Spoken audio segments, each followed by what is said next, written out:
Proactive Stress Management Part 2, ultimately titled Keeping Your Shit Together, which is the ultimate health, wealth and happiness system.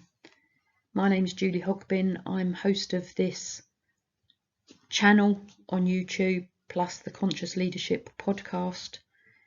And if anybody needs to connect with me, please email at connect@clavum.global or find me on any of the social media platforms and I will very happily help you.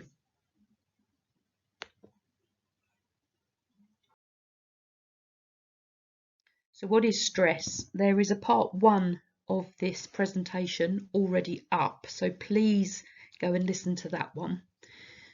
So what is stress? As a reminder, stress is our response to the relationship between the demands made upon us, pressure, and our capacity to handle those demands. And stress is a state we experience when the demands that are made upon us cannot be counterbalanced by our ability to deal with them. So stress is individual to every single one of us, and what stresses one person or puts one person under so much pressure that they experience stress will not be the same with the next person. So we certainly cannot judge people by our own experiences and perceptions.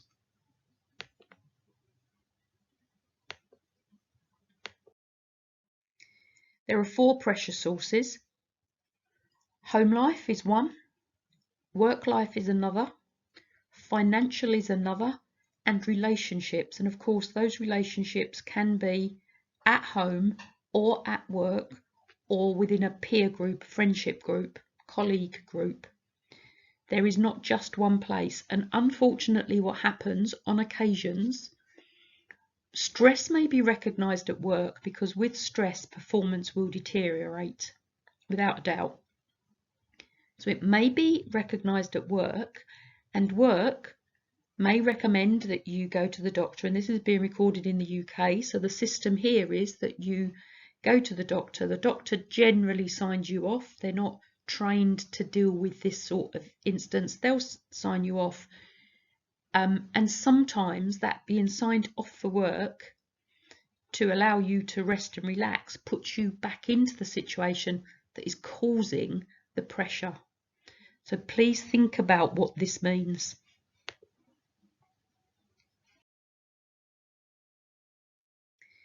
Now, there are proactive responses, which is a controlled response to pressure. So rather than reacting to it, we respond to it. We assertively walk towards the thing, that is causing us the issue. If we assertively walk towards the thing, deal with the thing, it leads to a decreased pressure rather than an escalation. And the body returns from its aroused state and condition to a relaxed state.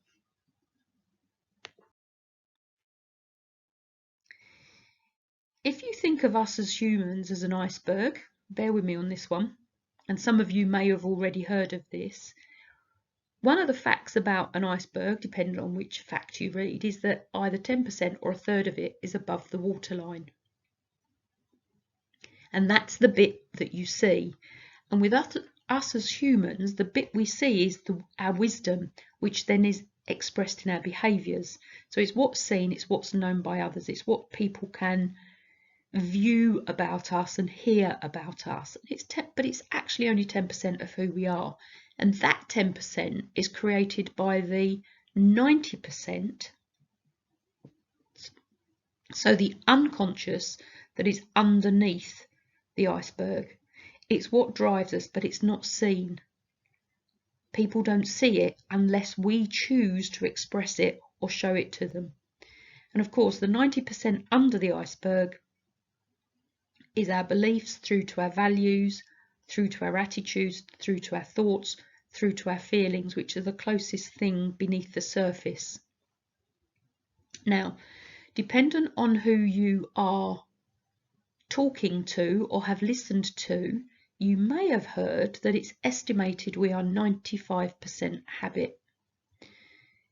If we are 95% habit and we do not know what those habits are, that is what's driving us. So one of the things here is to identify the habits, identify the drivers, make those conscious so we can do something with them. So our coping strategy across time in a healthy pressure response is exactly as you see on this slide now. So we're relaxed, we get some pressure, a coping strategy goes down a little bit, but we come out of it, we go back into relaxed. We get a double dose of pressure, we go down a bit, we come back up to relaxed because we deal with the thing. We come down into pressure, we come back up to relaxed. This is normal, this is healthy. This is what we need as humans to operate and function within the world. We need pressure, but what we need is the right amount of pressure to not over pressurize us. So the pressure has to be linked to our coping strategy, our skill set, our mindset, how we operate within the world, our wisdom. Two examples here. So on the left is a great example of a good high pressure response, aroused and relaxed. It's a bit like a bell curve. Pressure goes up, pressure comes down, pressure goes up, pressure comes down. Whereas on the right hand side, and that is it's a quick response, it's an acute response. On the right hand side of this slide, you've got the unhealthy example. So where you become aroused, it isn't resolved, and it creates the insidious response that eats us from the inside out with stress. Here are some of the responses: short-term, long-term. Fight-flight response, because that's what our body automatically goes into. Short-term, your brain functions faster, you've got a better memory, you've got concentration. Your eyes, you see the peripheral, it's almost like your eyes become round the back of your head at the same time. Various things change, but it's short-term and it's there to allow us to survive. So we go into this mode. If we then come out, we cope with the situation, we manage the situation, we deal with the situation from a response rather than a reaction, we just come back to relaxed and everything's fine. If we don't deal with it, and over longer term, you get the more negative insidious responses. So headaches, migraine, overwhelm, confusion, cloudy thought, depression, and you can read the list for yourself. But these are some of the things that you start to experience when your body is not operating from a relaxed state, but is operating from a longer term aroused state, where you're feeling that you are not coping with what is going on around you. And if you just look at the skin, blemishes, spots, eczema, rashes, it's one of the first things. For some people, you may get tension across your shoulders. You may get a lower back pain. You may get irritable, not IBS at this point, but you might get an upset stomach every now and then. These can be results of being over aroused for too long rather than relaxing. Now, there are more symptoms. I am not going to read this slide out for you. You can read it for yourself. But these are more symptoms of what can happen if you are suffering from that insidious process of stress. And then stress-induced conditions. Some medical conditions are now widely recognised as being induced by stress. So this is where we are, where we keep ourselves in that situation, in the pressure situation, we're not actually really coping with. Externally, it may look like we are. Internally, because of how your body operates, and I would have talked about that on the first presentation, these types of things happen. So please be careful, because these can be stress induced. So what is this thing, the thing? We've got three choices, and this is what happens to our body without us doing anything around it. it will fight, or it will go into fight mode, so it arouses us to fight to save our life. It can arouse us to flight, so to run away for our life, or we freeze and we stay in the situation. The only true response for whatever it is, the thing, is learn how to walk towards it assertively and deal with it. If you walk towards things assertively, and there's a whole set of skills around assertiveness, but if you walk towards things assertively and deal with the situation, you don't have to fight, you don't have to flight, you don't stay in it and do nothing. You have a responsive set of behaviours and ways of operating that deal with the thing, whatever the thing is. And it's the one way of dealing with stress, recognising it and doing something about it.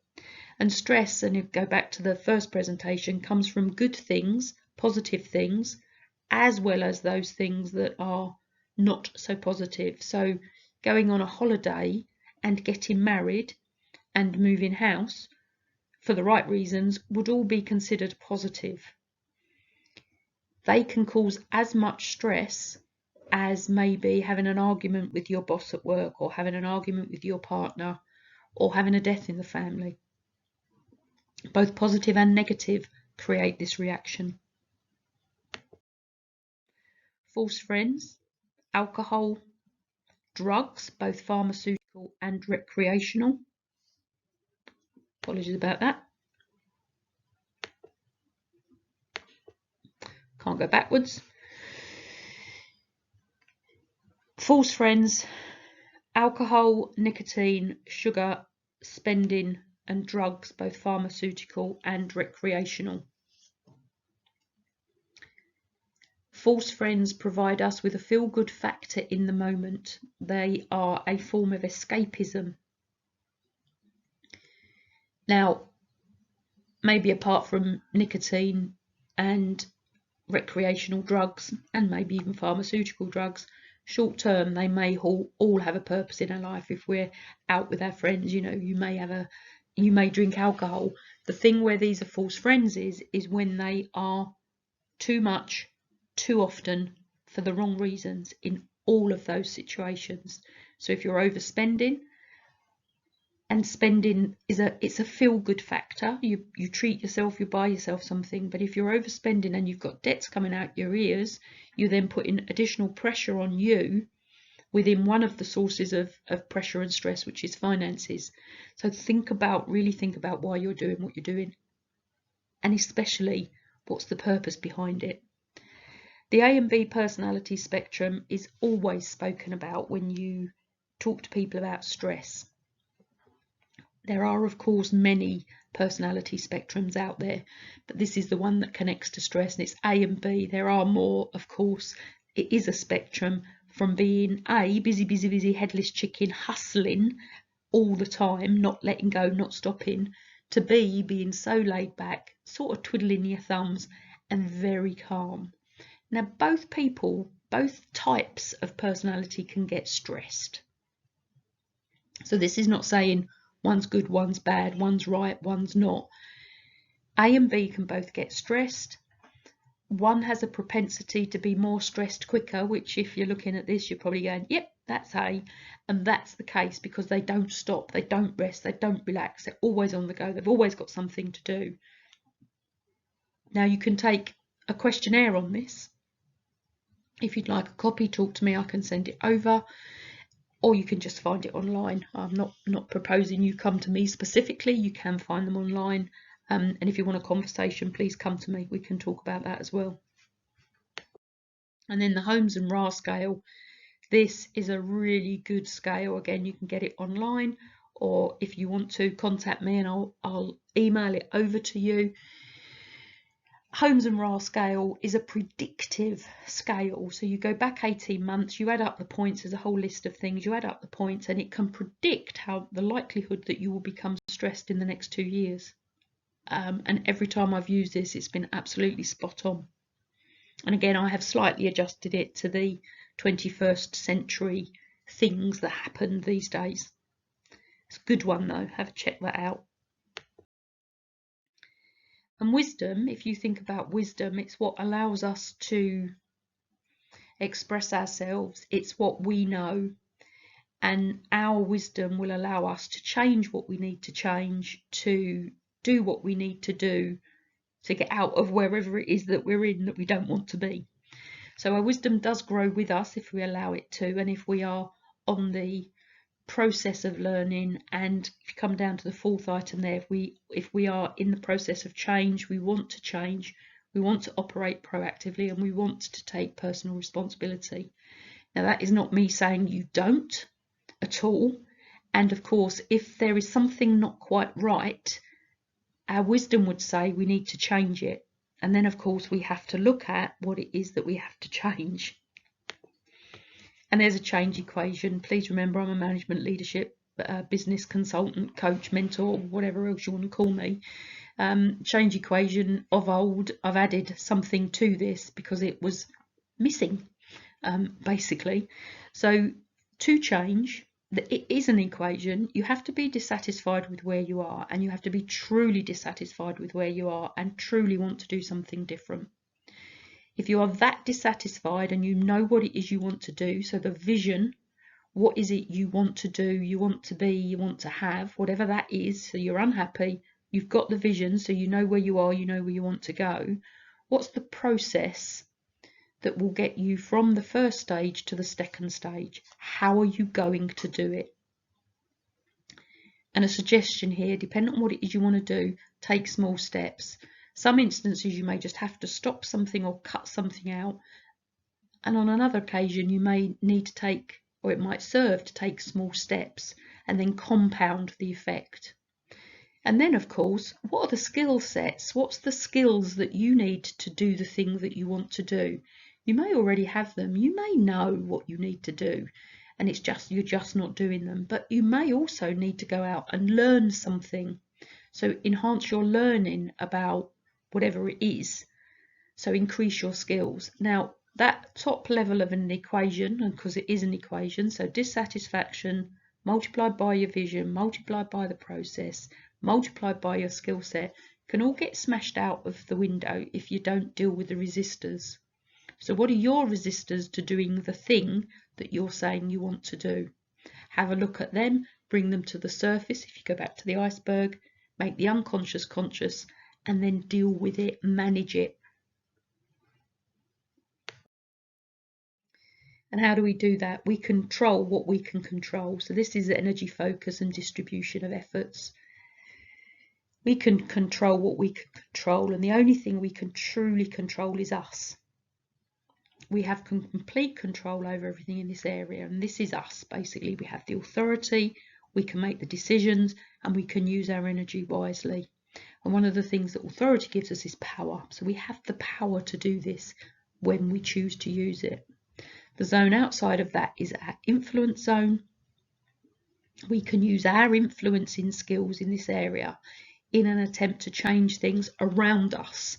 So we don't directly control it, but we can influence it. Unfortunately, we don't have the authority to change that, but we can use our energy wisely in this area to focus on the control in the main, and then influence what's around you, which might be the environment or individuals or teams. It can be a lot of things, but work out where to spend your energy wisely. And where you really do waste your energy is if you're in the no control zone. So you've got nothing, there's nothing you can do about this zone. You've got no control, you've got no authority, you can't influence in it, you're wasting your energy. And this is where people, you will hear this in everyday talk and everyday speak, people moan, whinge, complain about things that are out with their control. It doesn't serve. So control what you can, influence what you can, and stay away from that no control zone. Doesn't serve.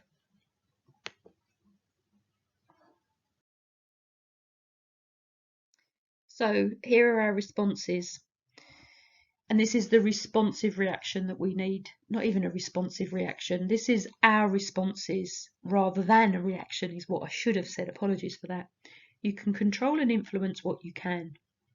Remember, stay out of the no control zone. You recognise your stressors and your triggers, you work out what they are. You listen and you feel your body. Your body will tell you what is going on for it if you listen. Listen to your mind chatter, so what's going on in your head. Listen to the voice that's in your head, positive plus negative, and think about what it's saying to you and why it's saying, whether you can do something or you can't do something, or you should be doing this or you should be doing that. Listen to what's going on and analyse it, and again, manage it. Reduce your false friends as much as you possibly can. Put good stuff in, so nutrition rather than the poor stuff. Change how you're eating. Your body lives off good fuel. So the better the stuff you put in, the better your body will be.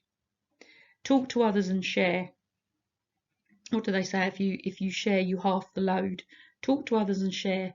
Don't constantly be talking about the poor things, the bad things. Talk to others to share, so they can support you in moving forward in whatever it is. Relax, so come out of the high pressured state to relax, and move, which is sort of an oxymoron really, isn't it? Relax and move. But yes, relax to calm you down, but move to get rid of the excess enzymes and adrenaline and all of those sorts of things that are flowing around your body. Find help, access help. So find it and use it. Have the conversation with whoever it is you need to have the conversation with. And of course, that can include yourself as well as others. And please, please, please do not ignore it. Whatever it is, whatever the thing is, do not ignore it. If we're ignoring it, which may on the surface look okay, internally, it very probably isn't okay.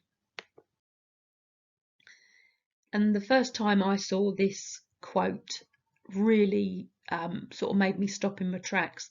The Dalai Lama, when asked what surprised him most about humanity, said, "Man, because he sacrifices his health in order to make money, then he sacrifices money to recuperate his health, and then he is so anxious about the future that he does not enjoy the present. The result being that he does not live in the present or the future. He lives as if he is never going to die, and then dies having never really lived." And I saw this and I thought, whoa, that is very true. And it has on occasions made me sort of sit up and think about, am I living life or is life living me? Is my life what I want it to be? Or should I be doing something different? Or can I be doing something different? What can I be doing different? So question to you, are you living life or is life living you? Are you in control of your life or is life in control of you? Think about it. It's got two quite simple questions. You might be surprised at your answers.